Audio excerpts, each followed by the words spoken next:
नमस्कार, मैं हूँ रजनी चौबे। आप देख रहे हैं न्यूज़ 18 का डिजिटल प्लेटफॉर्म।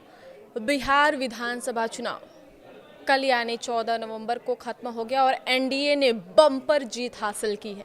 लेकिन अब सबसे बड़ा सवाल, कौन होगा बिहार का अगला सीएम?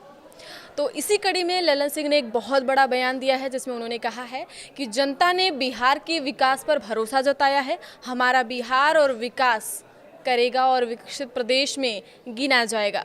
बिहार को विकसित प्रदेश बनाने की इतना बड़ा प्रचंड बहुमत दिया गया है।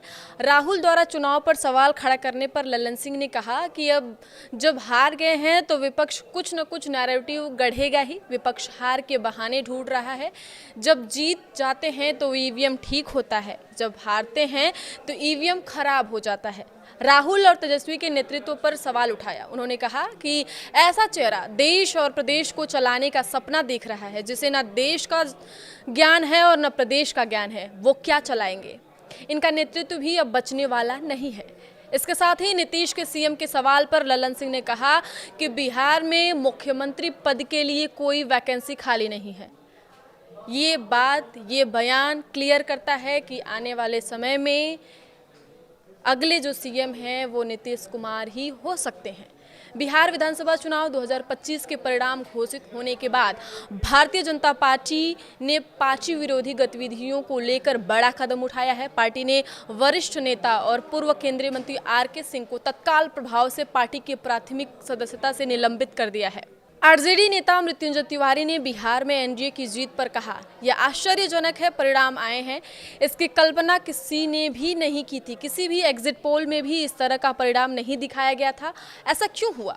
किन कारणों से हुआ? किस वजह से इस तरह के रिजल्ट आए हैं? पार्टी का नेतृत्व इस पर समीक्षा करेगा और कारणों का पता लगाएगा। इस तरह के परिणाम क्यों आए, इसे सब लोग आश्चर्यचकित हैं, अचंभित हैं। उधर केंद्रीय मंत्री जीतन राम मांझी ने कहा कि हम पलायन की समस्या को समझते हैं। प्रधानमंत्री मोदी ने निवेशकों को आमंत्रित किया है ताकि बिहार में युवाओं को रोजगार मिल सके और उन्हें बाहर न जाना पड़े। इतना बड़ा जनादेश मिला है और प्रधानमंत्री और नीतीश कुमार ने इसे जिम्मेदारी के रूप में लिया है। बिहार के लिए अच्छे दिन आए हैं और बिहार का भविष्य उज्जवल है। आने वाले 5 सालों में बिहार की दिशा और दशा दोनों बदल जाएगी। बिहार विधानसभा चुनाव में प्रचंड जीत के बाद मुख्यमंत्री नीतीश कुमार के आवास पर हलचल तेज हो गई है। कई मंत्रियों को मिलने के लिए तांता लगा हुआ है। केंद्रीय मंत्री ललन सिंह, चिराग पासवान भी उनसे मिलने के लिए आवास पर पहुंचे। उधर महागठबंधन की हार के बाद कांग्रेस में मंथन चल रहा है। लोकसभा नेता प्रतिपक्ष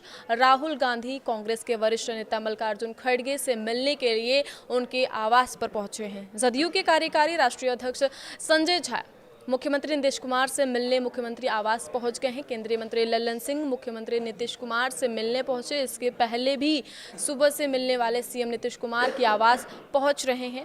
पूर्व मंत्री और फुलवारी शरीफ से नवनिर्वाचित विधायक श्याम रजक भी मुख्यमंत्री नीतीश कुमार से मिलने पहुंचे। बिहार चुनाव में एआईएमआईएम ने अपना दबदबा बरकरार रखा है। 5 सीटों पर जीत दर्ज की है। किशनगंज से प्रत्याशी की जीत पर पार्टी प्रमुख असुद्दीन ओवैसी ने सभी को बधाई दी। बहादुरगंज से एआईएमआईएम प्रत्याशी ने जीत के बाद तेजस्वी यादव पर फिर हमला बोला। कहा कि मुसलमान को टिश्यू पेपर समझने वाले को जनता ने जवाब दिया है। बिहार विधानसभा चुनाव में एनडीए 200 के पार पहुंच गई तो वहीं 35 सीटों पर महागठबंधन सिमट गया। बिहार चुनाव की जीत का जश्न दिल्ली में मनाया गया, जहां प्रधानमंत्री नरेंद्र मोदी ने गमछा लहराते हुए बीजेपी मुख्यालय पहुंचे। इस दौरान फिर एक बार एनडीए सरकार के नारे लगे। महागठबंधन ने चुनाव आयोग पर सवाल उठाए हैं। फ्रेंडली फाइट और गुटबाजी से महागठबंधन को भारी नुकसान हुआ है। 30 सीटों के नीचे सिमटी आरजेडी को 25 तो वहीं कांग्रेस को सिर्फ 6 सीटें मिली। हार के बाद आरजेडी और कांग्रेस ने ईवीएम और चुनाव आयोग पर हार का ठिकरा फोड़ दिया है। राहुल गांधी ने कहा कि चुनाव शुरू से ही निष्पक्ष नहीं था। अखिलेश ने एसआईआर के जरिए बिहार में खेल करने का आरोप लगाया है। बिहार में मिली हार के बाद कांग्रेस में घमासान मच गया है। पार्टी नेतृत्व पर कांग्रेस नेताओं का गुस्सा फूट पड़ा है। कांग्रेस नेता अखिलेश प्रसाद सिंह बोले, टिकट बांटने में देरी की वजह से ये परिणाम हुआ है। कांग्रेस के दिग्गज नेता अहमद पटेल की बेटी मुमताज पटेल ने सवाल उठाते हुए कहा कि हार के लिए जमीनी हकीकत से दूर नेतृत्व जिम्मेदार है।